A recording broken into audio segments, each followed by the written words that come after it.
welcome to LOA Today. Walt Thiessen and life coach Tom Wells here. Today is Monday, December 18th, 2017, 8 a.m. Eastern Time, and we are starting another full week of LOA Today, your daily dose of happy.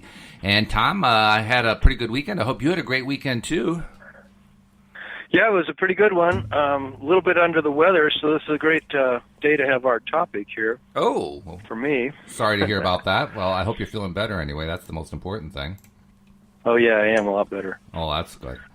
Yeah, you're the one who came up with a topic. You're probably the one who's in the best position to introduce it, considering what your weekend was like, and that it's your topic. So tell us, what's the topic today?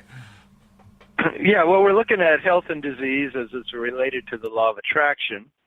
And fascinating topic because so many of us deal with this at one point or another in our lives. And, of course, some of us are chronically dealing with it. So, how do we use the law of attraction to move towards improved health or to keep our health the way we want it? That's the question for today. Well, it's nice to know, first of all, that we can use it for that purpose, well, actually, we can use the law of attraction for any purpose we want to, but particularly for that one, because like you say, it's one that affects so many of us in so many different ways. So, yeah, it's important. Yeah. I have to make one comment, and that is, very recently, as I was doing daily affirmations, and throughout the day, I try to not so much do affirmations, but just try to refocus on good things and what I'm grateful for, and what's nice in the weather and everything else I can find to help get myself back into that place of feeling good throughout the day. Because we all kind of slip off the main point at times throughout the day. So that's my way of trying to get back. And one thing that I was grateful for very recently was I'm in great health. I mean, I'm in really good health, especially for a 60-year-old guy. I mean, I can remember growing up, people who were 60, you could tell. I mean, they were really starting to suffer, and I'm not there. I'm just feeling great. I'm spry. That's an old person's term, right? I am active. My body is working great. I don't have any kind of major symptoms or anything like that. I just feel good. I feel good. That's good. Awesome. So. Yeah. The more I thought about that, the more I realized that is law of attraction. I have been attracting that by continuing to feel good, and by continuing to feel good about feeling good. Yeah, and just what you just said, all of that is just attracting more of it. Oh, absolutely, right? Yeah.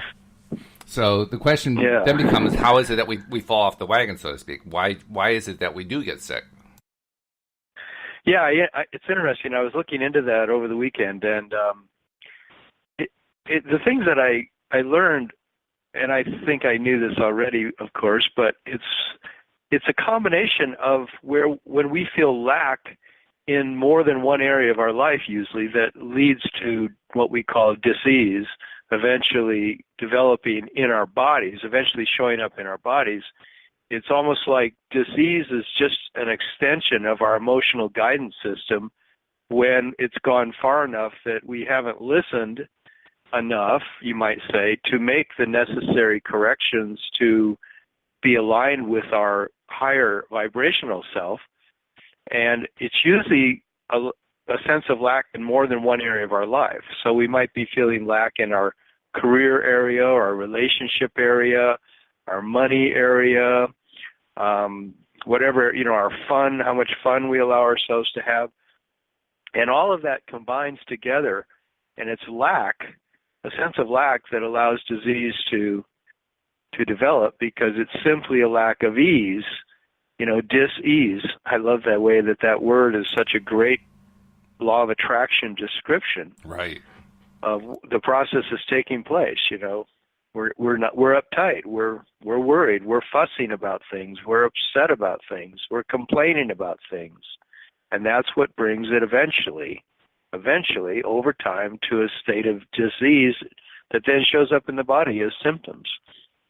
It's a little disconcerting to think that we're the ones who make ourselves sick. I think we're so used to the idea of getting sick that just kind of happens to us, that the idea that we attracted it, that can be upsetting at first when you first start thinking about that. Yeah, and I think one important thing in this topic is to say right up front that, and this is probably one of the hardest things to do, is to, well, I shouldn't say it that way.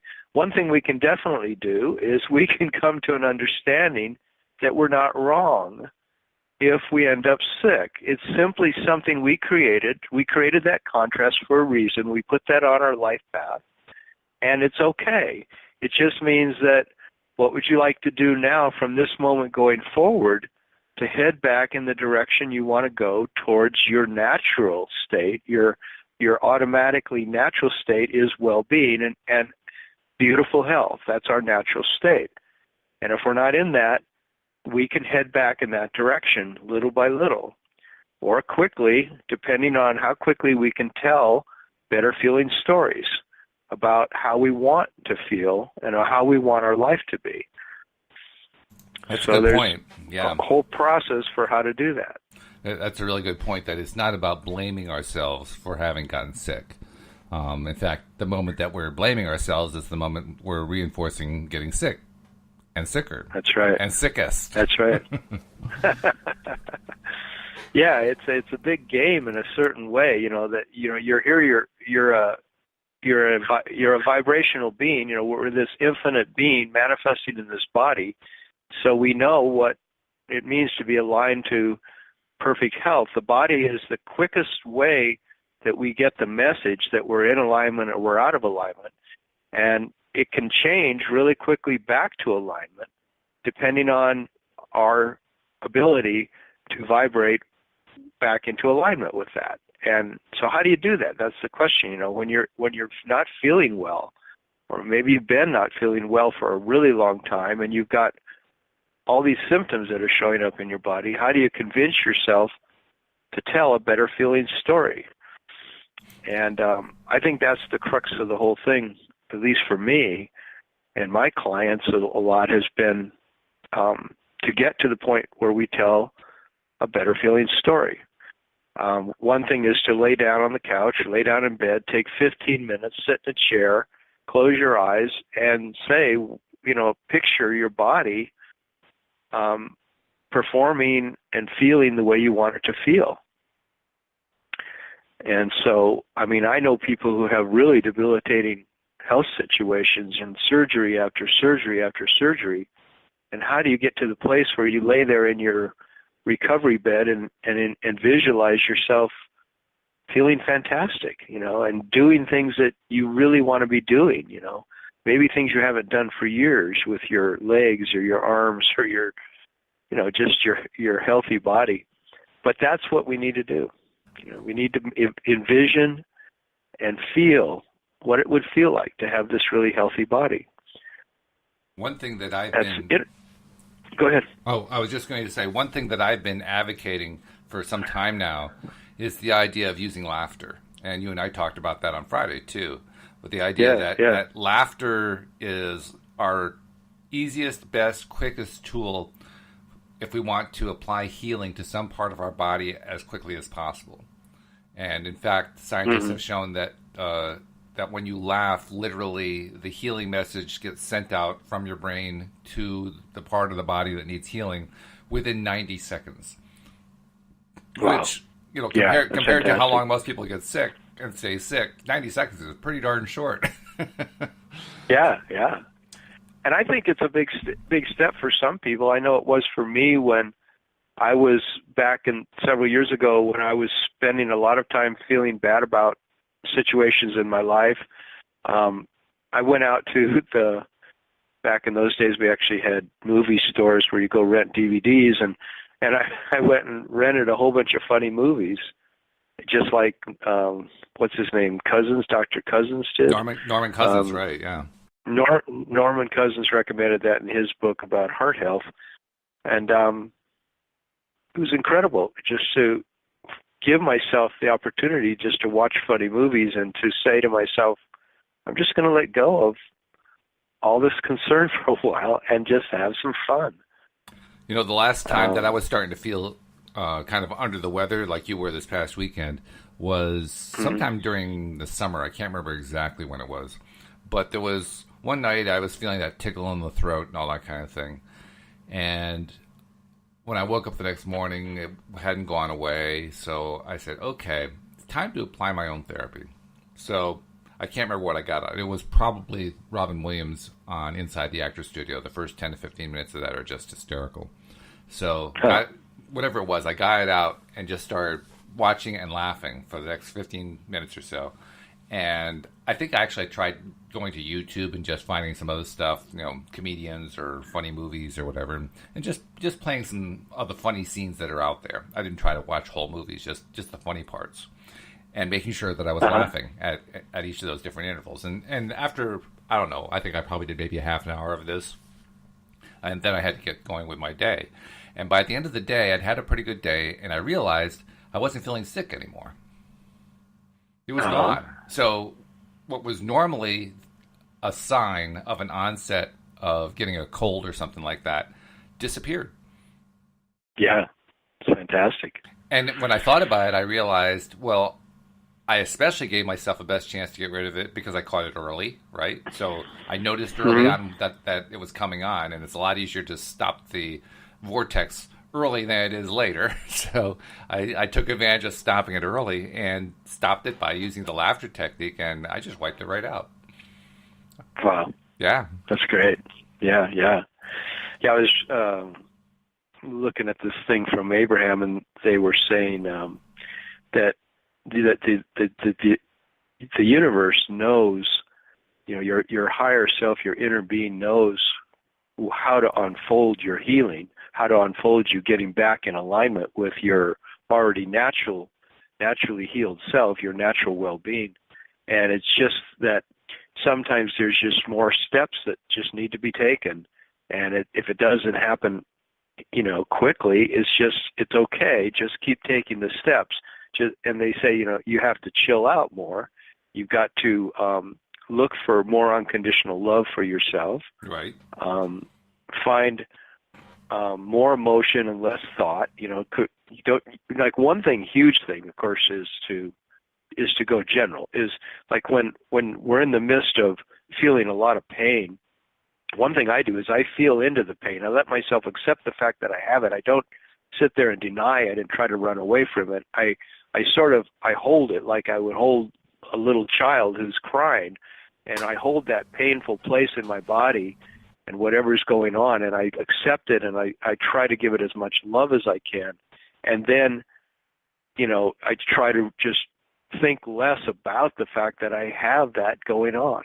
Just take my mind away from it. Of course, that's why we do the laughter. That's why we watch the movies, It's just to get away from the struggle sense, from the feeling bad about the fact that we feel bad, complaining about the fact that we have this situation. Right, and yeah. So going general is huge.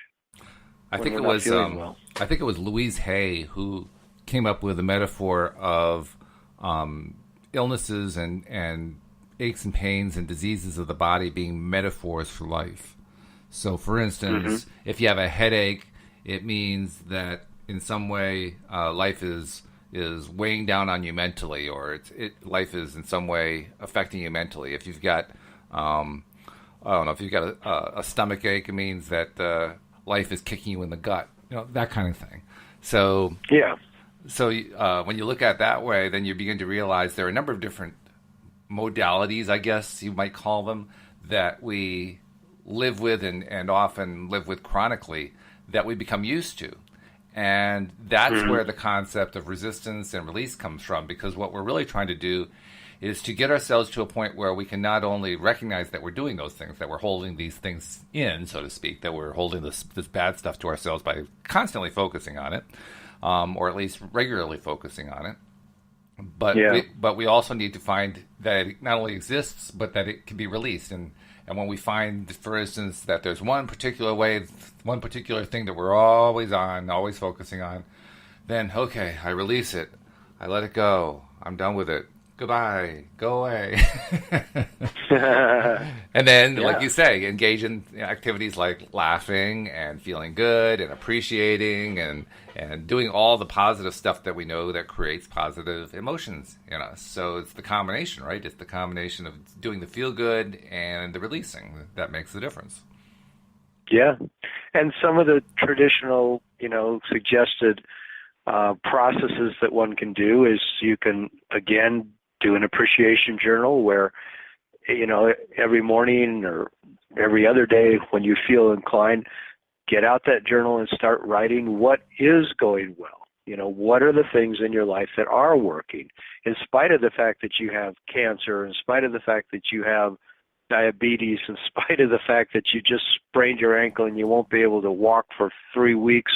It's like, write about what things are going well, what things are going well. And it's sort of like, I feel like I have to train myself. That's why, like scripting, for example, getting a notebook and writing, at the top of the page, my body when I'm feeling great. And then the whole rest of the page, you write a visualization, like an imagination of what your body is like when it's feeling fantastic. Or maybe you can remember when your body was really healthy, remember those times. But you can project it into the future too. What would it be like? What would you be doing? What would you be saying? What would you be able to feel in your body when it feels fantastic? Because it's aligning with that naturally state of well-being that'll take us back to health.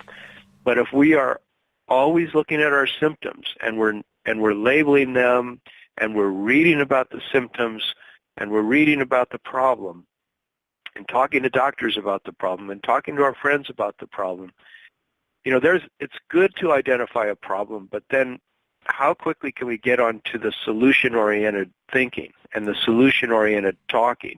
That's the key to the way I see it. Oh yeah, because if the longer that we focus on all the different ways that we understand that we're sick and all the different manifestations of it and all the ways that it keeps reinforcing itself and all the different ways that we can perceive, what its little pieces are and so forth, those are all the different ways we continue to be sick.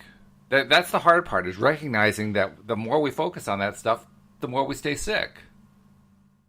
Yeah, that's the leading edge of where we can apply our creativity, is to how can I, in spite of the fact that I have these symptoms and they're so hard on me sometimes, how can I lighten my perspective around this and imagine feeling good, and it's sort of like it's easy to think of instead maybe of a cure rather than the fact, like all the things that the medical profession offers, everything from taking a natural alternative capsules or going to an allopathic physician and having, some type of procedures done.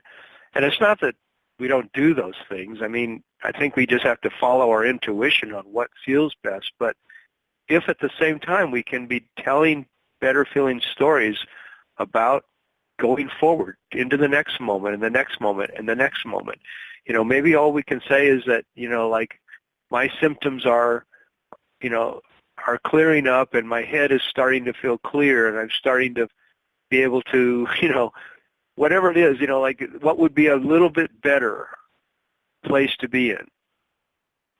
So that's the other thing is what we got to do. If you're dealing with something that's really debilitating and you can't really get to the place where you feel like it could get better, at least you find yourself frustrated in your attempts to do that, that's a good time, I think, to focus on imagining what it would be like once that condition is removed. Yeah. In other words, you don't have to buy into the fact that you're there yet.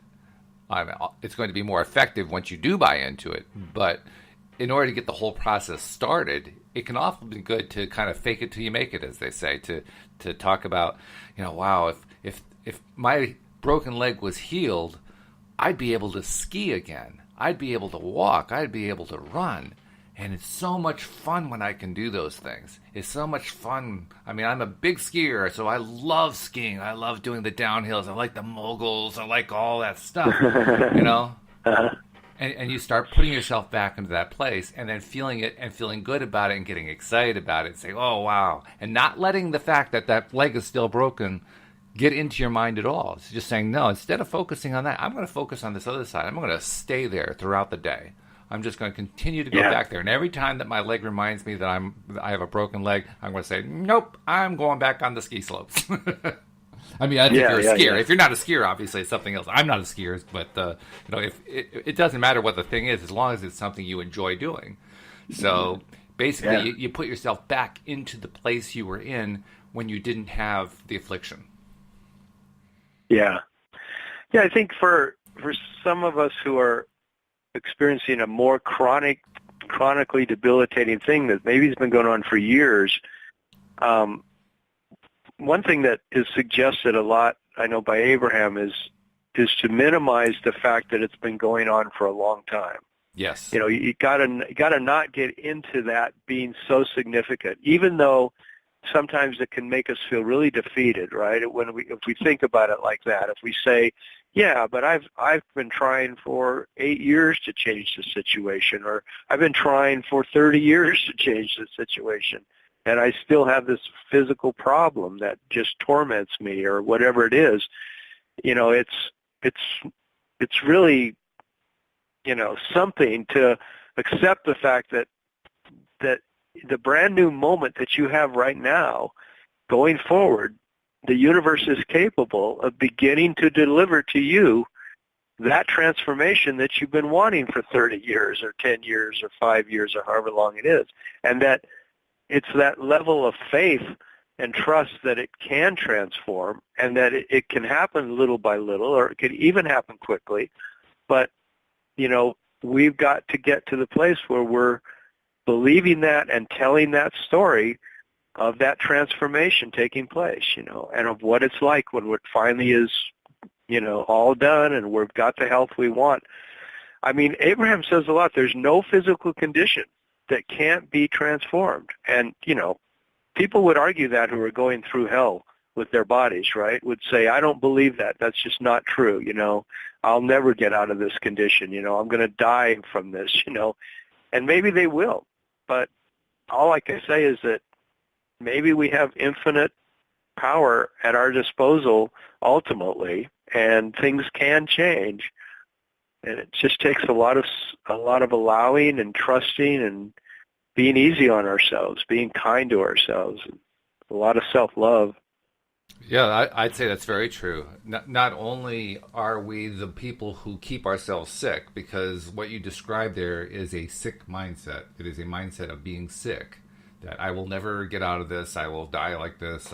This is me for the rest of my life. Those are all sick attitudes. And by sick, I don't mean it in a disparaging way. I mean attitudes of being sick. And if you insist on those thought forms, then you are correct. You will eventually die from it. But not because it's inevitable, simply because you continue to stay in that space of this is inevitable. It's your mind that's doing it. Your mind is keeping you there. And that's a hard concept. The concept that our minds are capable of manifesting stuff that happens to us. I mean, we want it to manifest good stuff, but it's hard to appreciate sometimes that we manifest the stuff that we don't like so much. That's really hard to grasp and to understand and to appreciate, but it really is true. And especially if I'm in the midst of it, if I'm up against something, like I was dealing with the computer issues, right, which are now becoming computer solutions. They're actually ironing out. The sound is sounding great, by the way, in case you hadn't noticed, guys. Yeah, it is. But, some progress has been made because I was able to keep my mind off of all those terrible problems that were happening before and onto what the solution was going to be like. And it wasn't easy. Let me tell you, when you're actually sitting there at the computer trying to iron out one step at a time, test one thing at a time, it's really hard to keep your mind on, this is going to work out. I'm almost there. It's going to get there. Especially when every other trial produces an error. It's like, oh, God, there's one more error. Oh, that one didn't work. Oh, that didn't work. There's so many opportunities to feel miserable about it. Yeah. So that's what the challenge is. The challenge is trying to get yourself to say, you know what, I'm not going to buy into that anymore. I am sick to death of it. Literally sick to death of it. I am just not going to do that anymore. So I'm going to change my whole way of thinking about this. By God, somehow I'm going to do this. I am just going to be determined that, hey, this computer is going to get well. This computer is going to start working properly. This computer is actually going to start putting out sound that sounds good. And when that happens, I'm going to feel so good. Well, the same thing applies to being sick. I mean, a computer problem is a minor problem compared to being sick, but it's the same principle. The principle still holds true. What are you focusing on? Are you going to continue to focus on what feels bad, or are you going to change your mind? It's entirely up to you. Yeah, and that's something that I think probably a lot of our listeners, and I know even myself at times, it seems like how is this not happening because of things outside myself that I've been the victim of, And I think some people would feel really angry if you told them that, that it's somehow all in their thoughts, that they can control their sickness or their wellness through their thinking, through they're correct. Through the stories they're telling themselves. They're correct. It did happen due to stuff that was outside of themselves. Here's the question, though. Yes, outside circumstances came into effect in your body and led to disease. The question is, where did those outside things come from? Did they arrive randomly? Was this like fate coming upon you? Right. That's the problem. See, when we put it into the mind space of this happened to me, I am a victim here. That mind space does not allow in any way for personal responsibility. It basically says I am a victim of the universe. And if you want to be a victim, you can be, but you better do it knowing you're better off doing it knowing that you are placing yourself in a victim position. You are mentally choosing victimhood.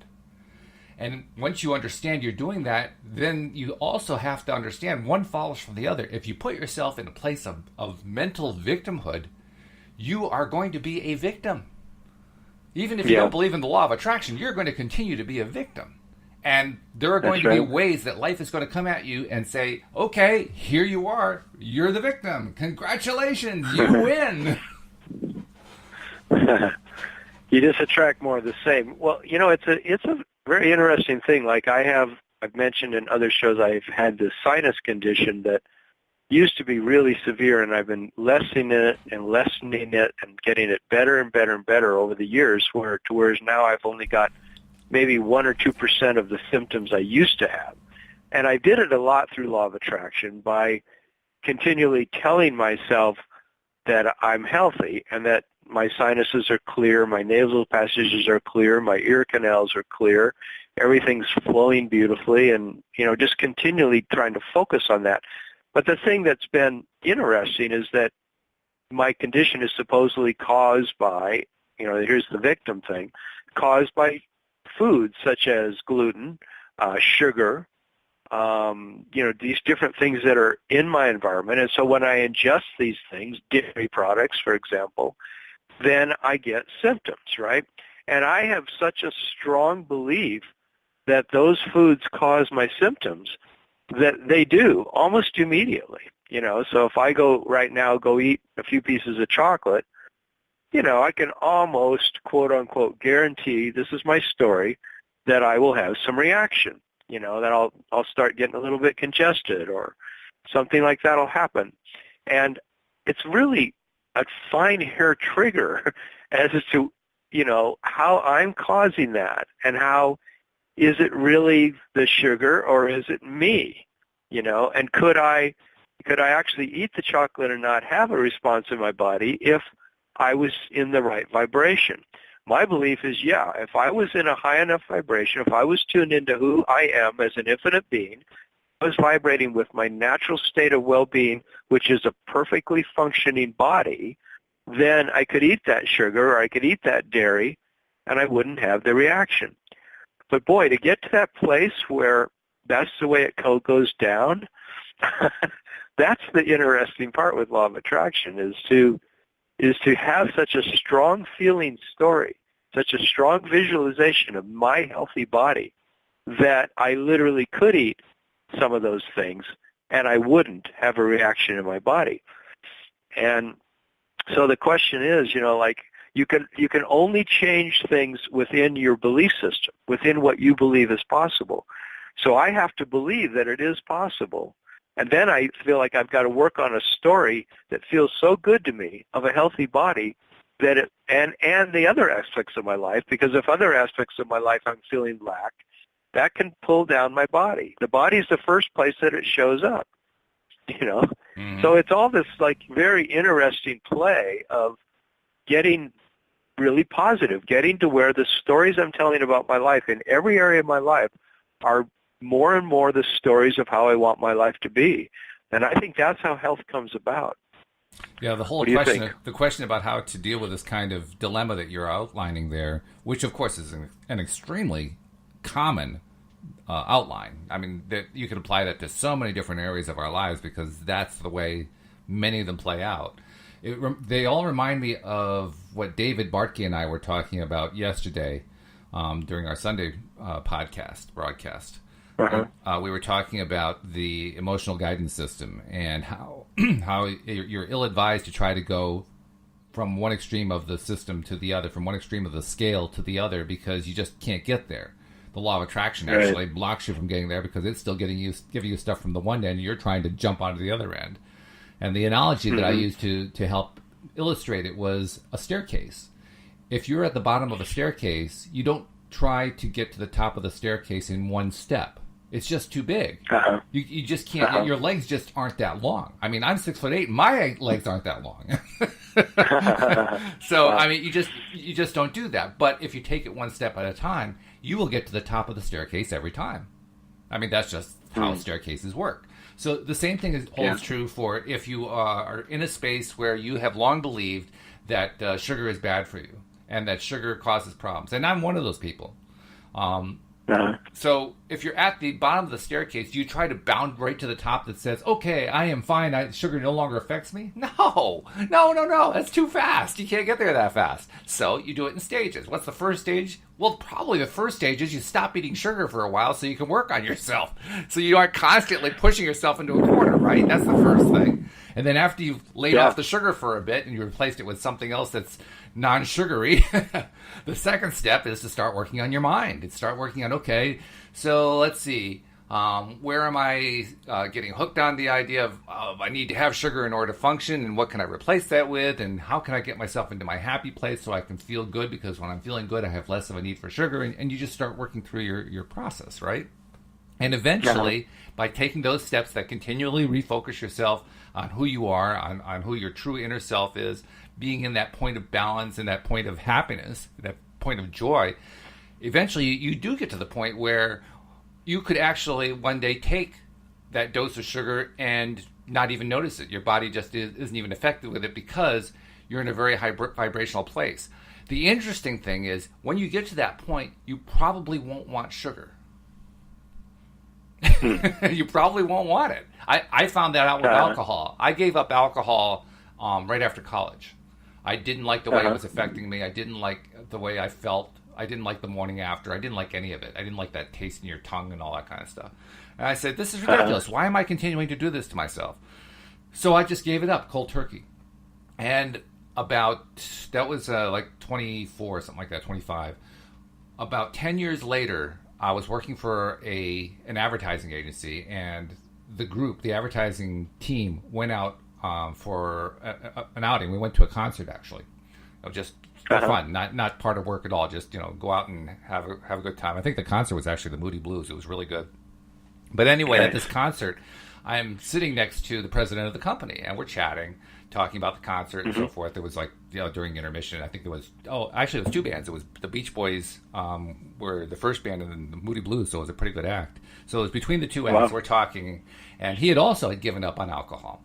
And he and I said, let's get a beer. Let's just see what it tastes like, because we haven't had any alcohol in so long. So we both got a beer. and the interesting thing was that, Tom, neither one of us wanted to finish the beer. We both took a few sips and we were done. Like, I don't want this. Now, 10 years before, I would have downed the thing. I mean, I was good at chugging beer when I was in my 20s. I could chug a beer, a full 12-ounce glass, in about a second and a half. I was really quick at it.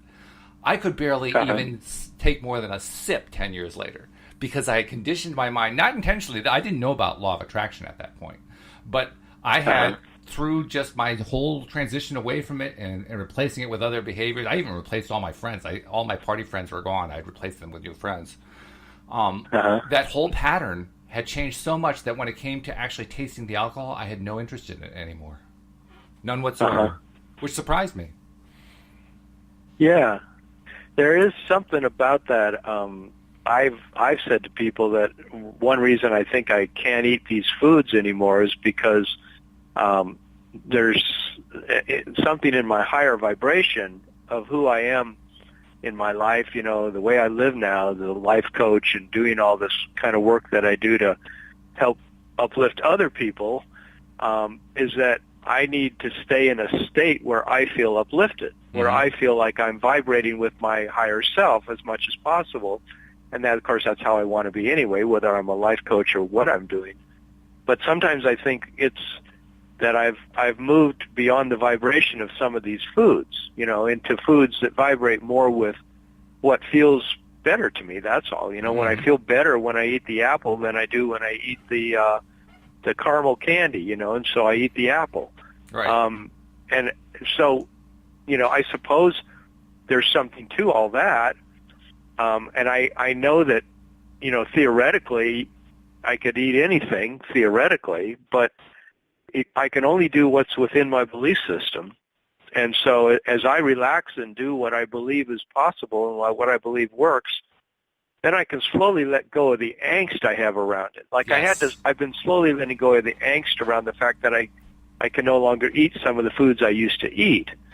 But as I let go of the angst and I just feel relaxed and I fix a wonderful meal, then I'm raising my vibration. And you're right, maybe at some point, and I do that every once in a while. I'm at a party or I'm out to eat and there's some dairy in the food or there's some sugar in the dessert. I might eat it anyway. And often I don't get any reaction at all. So there is the possibility to play with the whole thing and learn over time what's possible, what's not possible.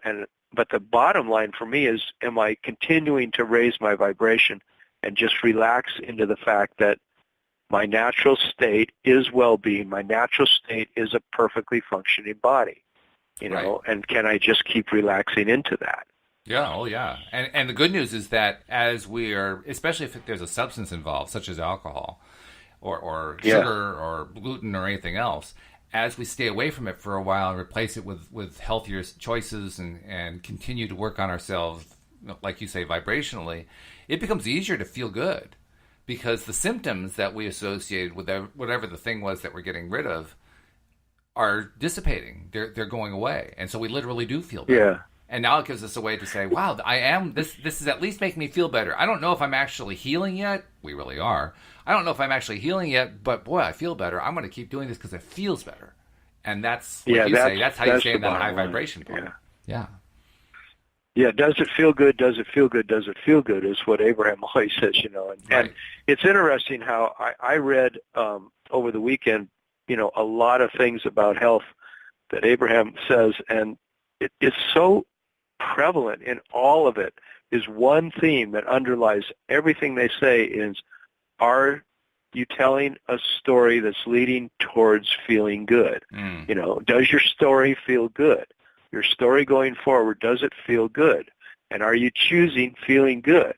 And it just comes back to that over and over. What story are you telling? Does it feel good? What story are you telling? Does it feel good? And, it's sort of like they said, even if you're going to your doctor to get a diagnosis, or to get a treatment, are you going there with a story about it that feels good to you? Can you tell a better feeling story about it in any way whatsoever? Can you somehow find a feeling of love in your heart? Can you find some joy somewhere? Can you find some good feeling? They said, because that will affect everything.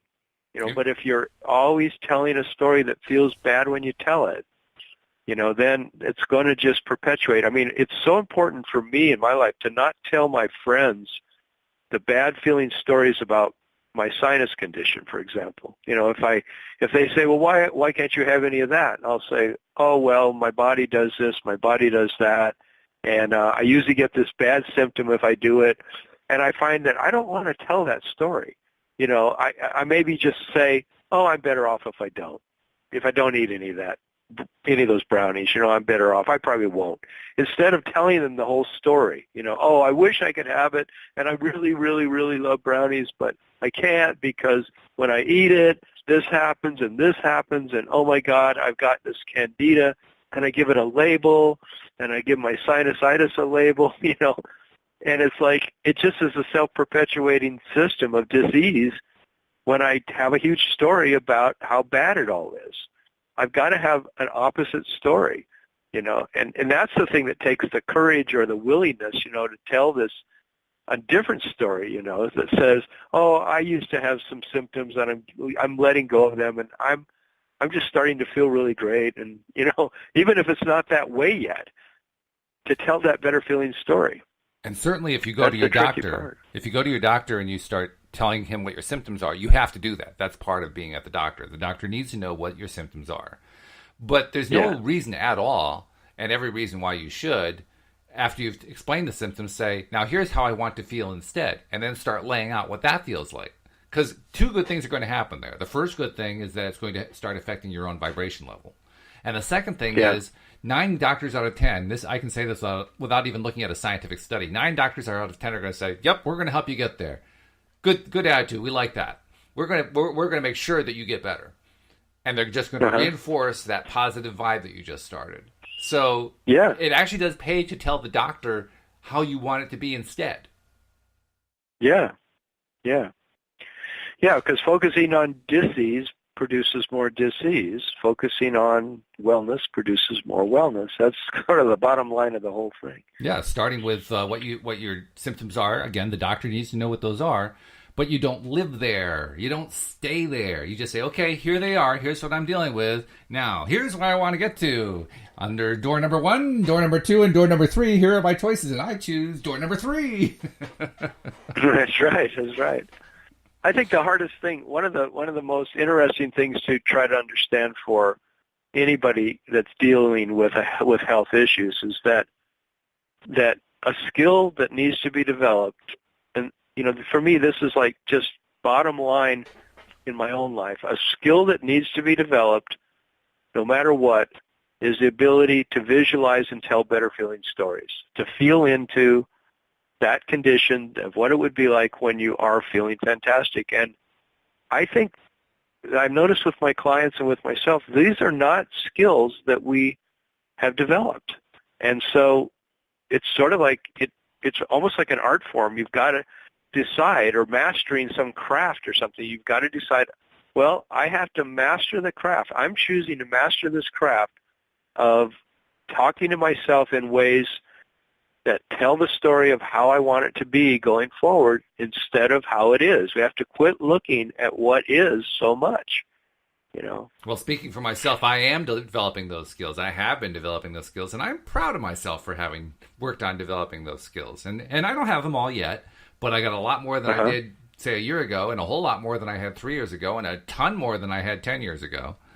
And over time, if you keep working on it, you get more and more skills, and you get better and better at it. And the interesting thing is, I remember when I first explored the law of attraction after seeing the movie The Secret, which was about 9 years ago, I remember at that point going through the self-evaluation. So where is my emotional set point once I understood that concept and so forth. My wife actually pointed out to me how depressed I was, and I didn't know it.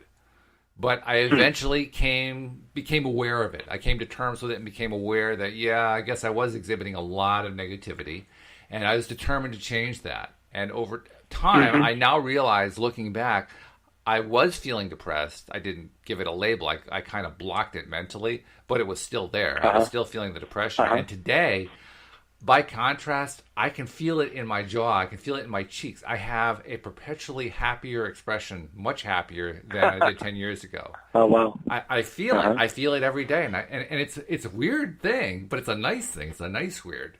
It's, wow. Yeah. This is evidence of all the different skills I have been learning how to apply in terms of trying to regain control of my own emotional set point, of my own ability to choose to feel happy, to choose to feel joyful, to choose to feel gratitude, to choose to feel all of the wonderful, happy emotions toward the goal of getting that centeredness, toward the goal of getting that high vibration level.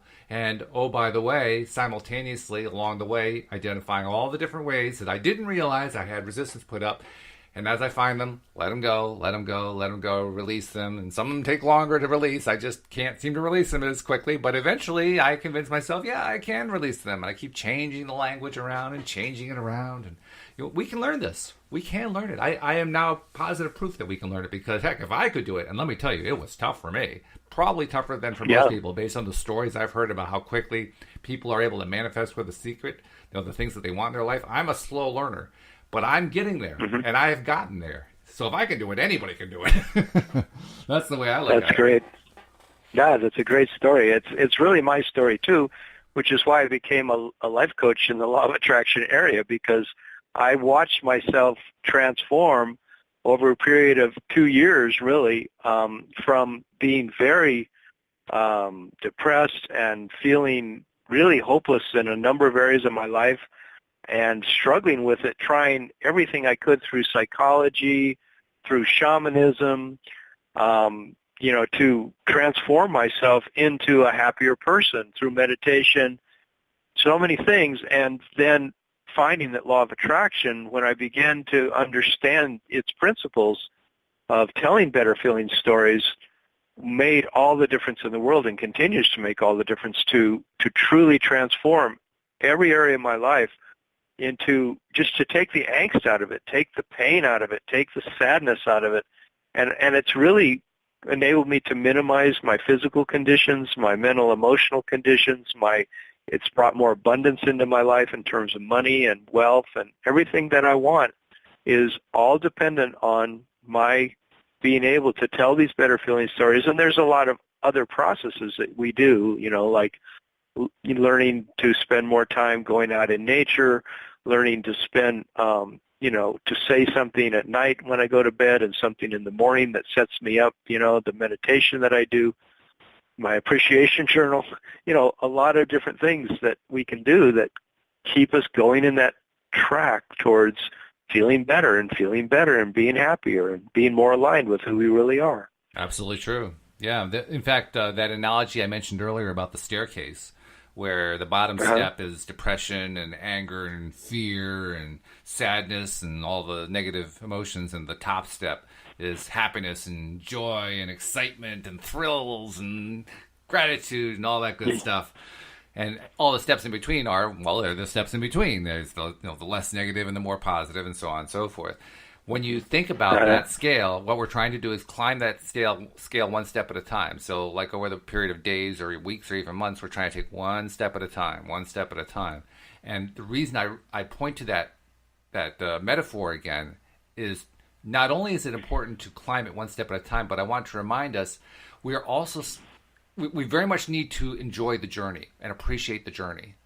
The journey up that staircase, I'm still learning it. I'm still learning to appreciate it. And even after having learned how to climb it once, I'm realizing, wow, there's a lot that I overlooked.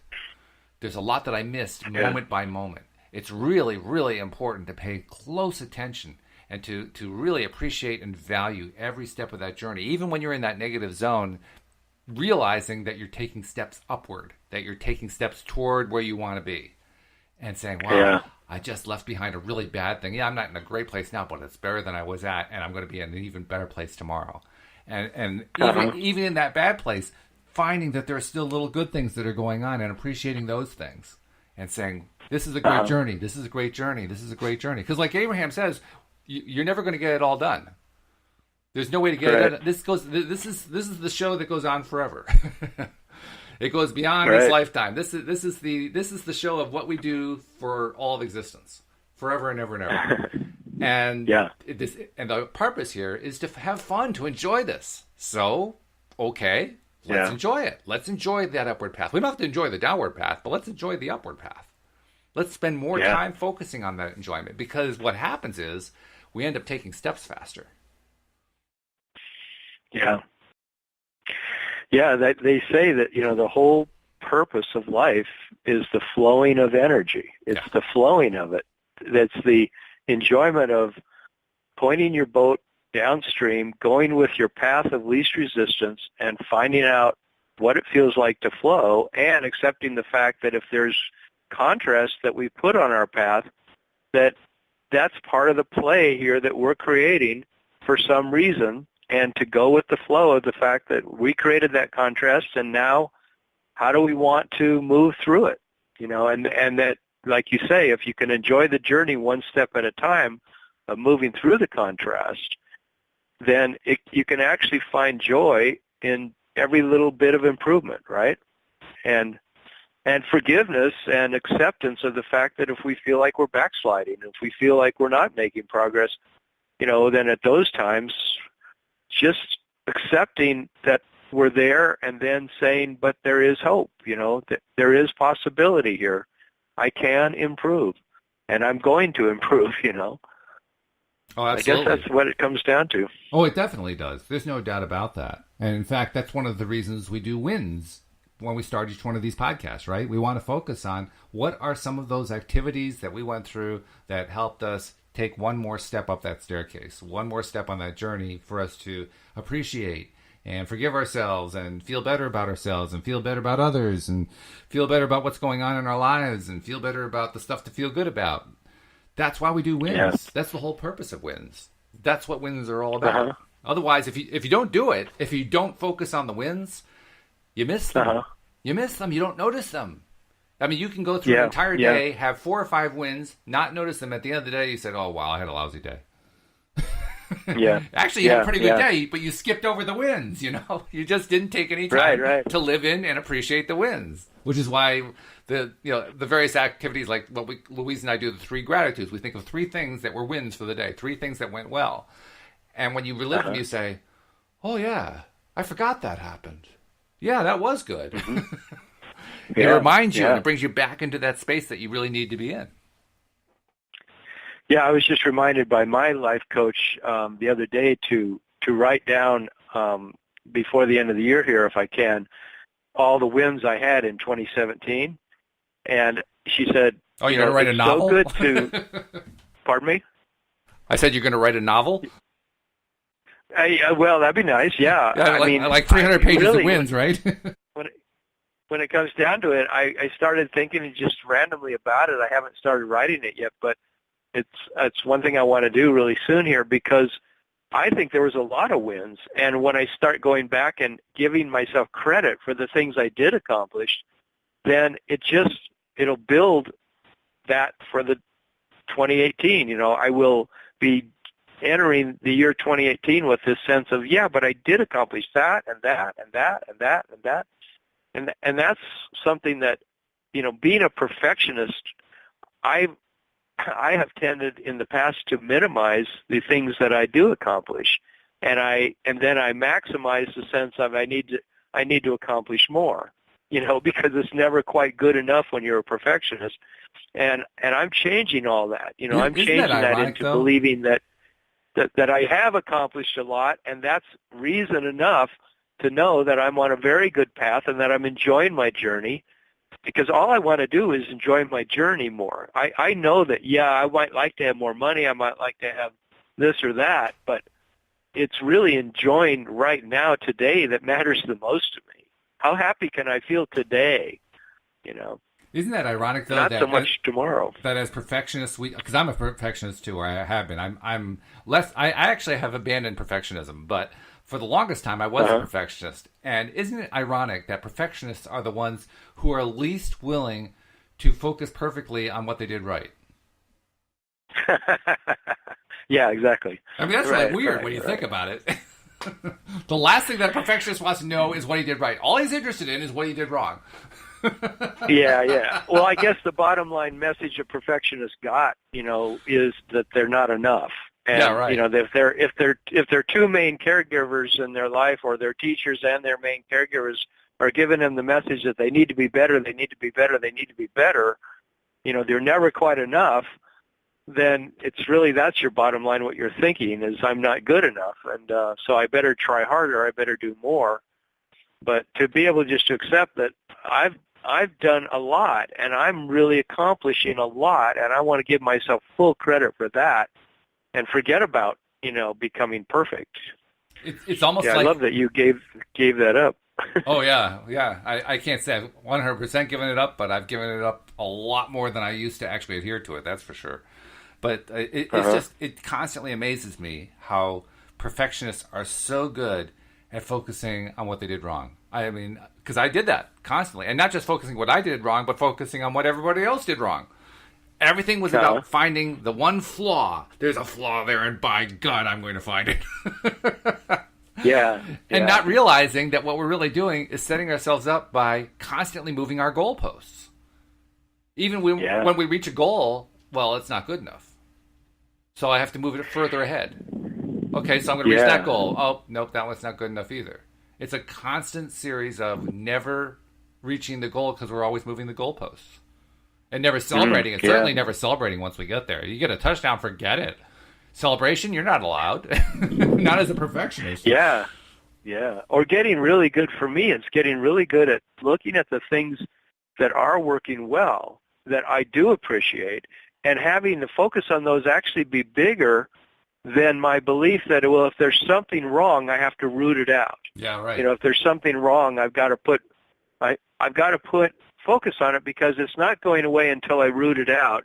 So I better just accept the fact that something is really wrong and I've got to deal with it. We are comical, you know that. And Abraham said the opposite is the way life works. Is you put a huge amount of focus on the things you appreciate, your life will start becoming a whole bunch of things you appreciate, and you won't be noticing the things that are wrong. Yeah. There is, the things that you used to call wrong will dissipate and dissolve. That's how I'm getting rid of my sinus condition. I'm just not focusing on it anymore. I'm just letting the symptoms, whenever they show up a little bit, I just minimize them. I just don't even get into them. I don't talk about them. I don't think about them. I just let them come and go, and they tend to just be less and less and less. Yeah, they go because away. I'm just not. Yeah, I'm not focusing on the fact that I get a little bit of this or a little bit of that reaction. I just immediately say, yeah, but I'm getting better. I'm always getting better. I'm feeling good. I'm moving forward, Absolutely. Cindy Chavez and I were talking about the reticular activating system, that part of your brain at the brainstem that filters out your experience of the world. And that's basically what we're using. We're using that by putting ourselves at the higher vibration level, the higher feeling level, the happier feeling level. We are training the RAS to filter out the negative stuff. Whereas when we stay in the depressed level, we're filtering out the happy stuff. Well, heck, if you got a built-in filter, you might as well use it to your advantage and not to your disadvantage. That's right. That's right. Law of attraction is about using everything in its natural state that's already designed to our advantage, that health is our default state. And it's like just learning to flow with what really is actually the way it's set up to work, and not be in resistance, because resistance is what brings about disease, Yeah, resistance is a topic all by itself, which we should probably do someday because it's a major topic. It's, for me, one of the most difficult things to grasp when you're first trying to apply all this. But unfortunately, that will have to wait for another day because we're kind of running low on time. But while we still have everybody here, I want to remind you, please, please, please subscribe to the podcast. That's how you can get your daily dose of happy. We live in an environment of major media and internet and so forth, where so much of the stuff that comes our way is negative and doesn't feel good. Well, if you want to get that high vibration level, you got to feel good. And the way to feel good is to focus on stuff that, feels good. Well, that's what the Daily Dose of Happy is all about. So subscribe to LOA Today. Do it through loatoday.net. Or you can do it, if you're on your iPhone, you can do it through the iTunes Store or through podcast software. Either one, the built-in podcast software, you can also do it. You just do a search on LOA Today in either one of those sources. Or on an Android phone, same thing. Just go to Google Play and search on LOA Today. So please subscribe today. And before we leave, I also want to give you a chance. Tom, how does somebody reach you if they want to get a private session? Because a private session can often help isolate the specifics of what it is a person needs to do in order to get unstuck. Yeah, well, I offer a free 1-hour discovery session, it's called, and there's a page on my website that you can sign up for that, just with your name and your email. And my website is youarejoy.com, youarejoy.com. Right. And that's all you need to do. Terrific. Tom, it's been a pleasure as usual. Thank you, Walt. It's been great. We'll see you all next time here on LOA Today. Goodbye, everybody. Goodbye.